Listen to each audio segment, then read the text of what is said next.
Bom, hoje, dia 26 de abril, é o Dia Nacional de Prevenção e Combate à Hipertensão.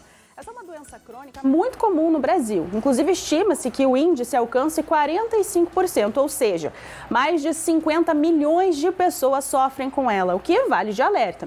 E para falar mais sobre esse assunto, quem participa ao vivo aqui é o médico cardiologista Paulo Dalmaso. Boa tarde, doutor. Tudo bom? Boa tarde, Amanda. Tudo bem? Então, para a gente começar, doutor, por que a hipertensão ela é uma doença tão preocupante, né? Quais os riscos que ela traz?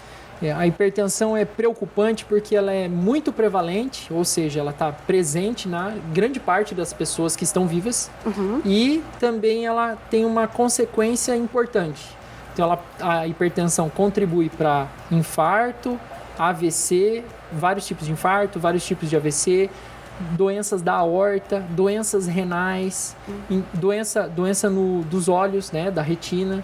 Então, ela causa muito problema, tanto morte quanto doenças envolvendo todos esses outros órgãos que eu acabei de citar. Então a hipertensão, ela judia do coração. Também. Por que é tão comum as pessoas terem? Tipo, é muito comum. Se você não tem hipertensão, você com certeza conhece alguém que tem, né? O que faz ela ser tão comum? Primeiro a idade, né? A idade é um fator de risco muito importante para o paciente ser hipertenso. Então, por exemplo, eu não sou hipertenso. Mas, quando eu tiver meus 75 anos, a probabilidade de eu ser hipertenso é muito maior do que eu ser agora. Né?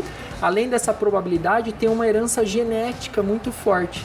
Vou citar um exemplo. Se meu pai é hipertenso, minha mãe é hipertensa, meu código genético está programado para ter uma facilidade para desenvolver níveis pressóricos elevados. Além disso, tem muitos fatores ambientais, a obesidade, o sedentarismo, a ingesta excessiva de sal, tudo isso contribui para o aparecimento mais precoce da hipertensão. Agora, nesses casos, que nem a pessoa ela tem casos na família, o pai, a mãe, os tios, enfim, todo mundo tem. Essa pessoa que já tem essa predisposição, tem como ela, sei lá, talvez por mudança de hábitos, um acompanhamento precoce, tem algum jeito de ela se proteger e não desenvolver hipertensão? Com certeza, com certeza. Essa pessoa que herdou essa probabilidade de ter hipertensão mais cedo na vida, se ela tem um peso normal, fazer atividade física, ter uma dieta saudável, provavelmente ela vai desenvolver hipertensão mais tarde na vida. E quando desenvolver, vai ser uma hipertensão fácil de controlar. Mas o oposto acontece também. Por exemplo, um paciente que não tem nenhum pai nem mãe com hipertensão, tem maus hábitos de vida, ele tem alta probabilidade de desenvolver hipertensão, talvez cedo na vida. Certo, e essas pessoas que, por exemplo, a hipertensão é um problema, é uma doença crônica, né? Então a gente tem casos de cura ou não tem jeito? Infelizmente não. Hipertensão é uma doença que não tem cura, mas tem controle. Eu gosto de salientar isso para os meus pacientes. Infelizmente as doenças cardiovasculares, poucas têm cura, né? Elas são incuráveis, a medicina não evoluiu a esse ponto ainda, mas tem controle. E o controle praticamente retorna o paciente para níveis normais da probabilidade de complicações. Então, por exemplo, a probabilidade de um paciente hipertenso controlado vive com a pressão normal de ter AVC, ou ter infarto, ou ter insuficiência cardíaca, é muito mais baixa. Se aproxima da população normotensa. E assim, o tratamento, a pessoa lá tem que tomar certinho o remédio e tal. Tem gente que não dá tanta importância, mas falhar o remédio para hipertensão é muito importante que se siga a risca, né? Com certeza.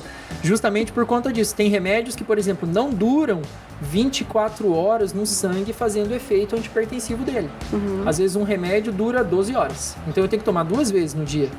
Se eu falhar, falhei o da noite. Aí no outro dia de manhã acordei mais tarde, estou com o hábito de tomar café da manhã às 7 da manhã, não tomei, falhei o da manhã. Essas 24 horas ficaram descobertas. Provavelmente a pressão dele tendenciou a ficar mais elevada. Nesse momento, a pressão alta está lesionando os órgãos. O coração, o cérebro, a retina, o rim. E por que tem alguns casos de pessoas que têm hipertensão, faz o tratamento, toma o remédio tudo certinho, tomou ali por muitos anos. E às vezes ela fica um período sem tomar, mas a pressão ainda está estável. Aí depois ela volta a desregular. Mas por que em alguns casos ela se mantém mesmo sem o medicamento? Vou citar um exemplo bem prático. Lembra que eu comentei que a obesidade é um fator ambiental muito prevalente, né? Influencia muito a pressão alta. O paciente obeso tem mais chance de ser hipertenso. Com certeza o pessoal de casa deve conhecer alguém ou até mesmo ser o paciente do caso que eu vou relatar. O paciente fez uma cirurgia bariátrica, perdeu muito peso, então tinha 150 quilos, tá com peso normal, 85 quilos. E ele parou de ter pressão alta. Ele usava 2, 3 medicamentos para pressão e conforme ele foi perdendo peso, ele foi ficando com a pressão mais baixa, o médico dele foi tirando remédio para pressão, tirando remédio para pressão. Esse paciente deixou de ser hipertenso? Não. Ele é hipertenso controlado. Controlado como? Com mudança do estilo de vida, né? A cirurgia bariátrica contribuiu muito para o peso dele voltar ao normal. Se ele manter atividade física, uma dieta adequada, essa hipertensão que antes era muito ruim, usava 3 remédios para controlar, lá na frente pode voltar a precisar de um remédio em dose baixa, coisas nesse sentido. Então existe esse paciente que é muito hipertenso, muda muito o hábito de vida, para de comer sal, perde peso, faz atividade física, e controla a pressão sem remédio. Então, pro pessoal, geralmente tem pacientes que falam assim, pô, doutor, não gosto de tomar remédio. Tem como tratar a pressão sem remédio? Tem. É só fazer tudo certinho, a pressão vai voltar pro normal. E tem diferença de usar, né, a palavra hipertensão e pressão alta ou é a mesma coisa? Geralmente eu acabo usando o mesmo vocabulário, justamente para o paciente entender, né? Às vezes ficar usando esses termos médicos, hipertensão, níveis pressóricos elevados, né? Acaba afastando um pouco a gente do paciente. Então, pressão alta, níveis pressóricos elevados, tá tudo no mesmo pacote. Certo. E como que a gente pode, a partir daqui, configura como hipertensão? A pressão, qual que é o normal dela? A partir daqui já está alta? O diagnóstico de hipertensão, ele envolve o seguinte cenário: níveis pressóricos elevados, né? Pressão alta, persistente. Então, o paciente precisa ter níveis pressóricos persistentemente elevados.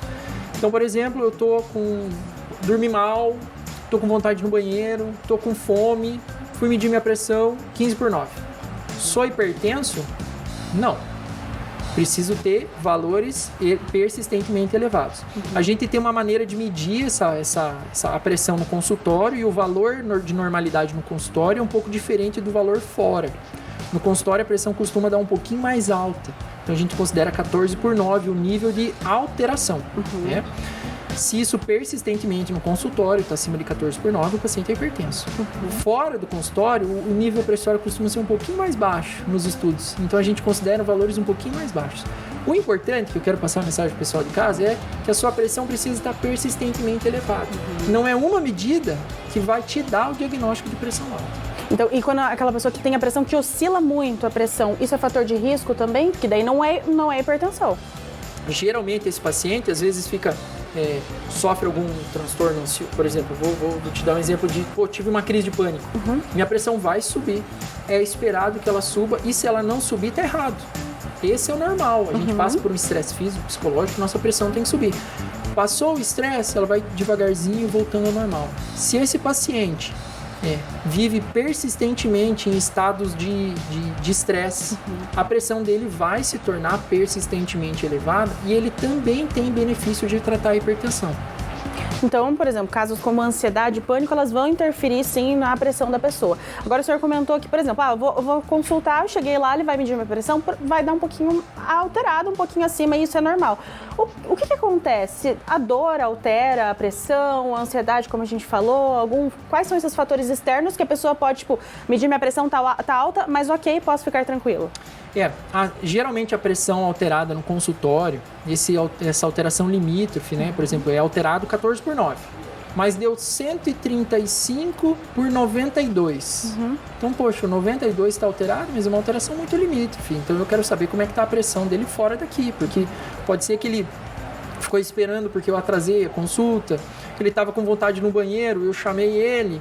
Eu fui medir a pressão, ele está um pouco ansioso. Poxa, será que eu sou hipertenso? Será que eu não sou? Tudo isso mexe um pouquinho com a pressão. Ao longo das consultas, a gente percebe que os pacientes vão tirando esse fator estressor por conhecer mais o médico, saber como é que vai ser a consulta. Então, os níveis de pressão costumam bater com o que é em casa, mas depois de várias consultas. Isso pode acontecer. A gente tem um nome específico para isso, chama efeito ou hipertensão do jaleco branco. Viu o jaleco branco, assustei, fica a pressão alta. Isso acontece, é muito comum. E é muito comum, realmente. E outro detalhe, né? Sintomas. Porque assim, vou lá no consultório, mediram a minha pressão, daí se tem alguma suspeita, a pessoa vai ficar monitorando para ver se é hipertensão, beleza. Mas quais os sintomas, né? Quais sinais a pessoa vai ter se é preciso procurar um médico, tem alguma coisa de errado? Geralmente, pressão alta não dá sintomas até que ela lesione algum órgão. Então, o sintoma é do órgão lesado. Vou dar um exemplo.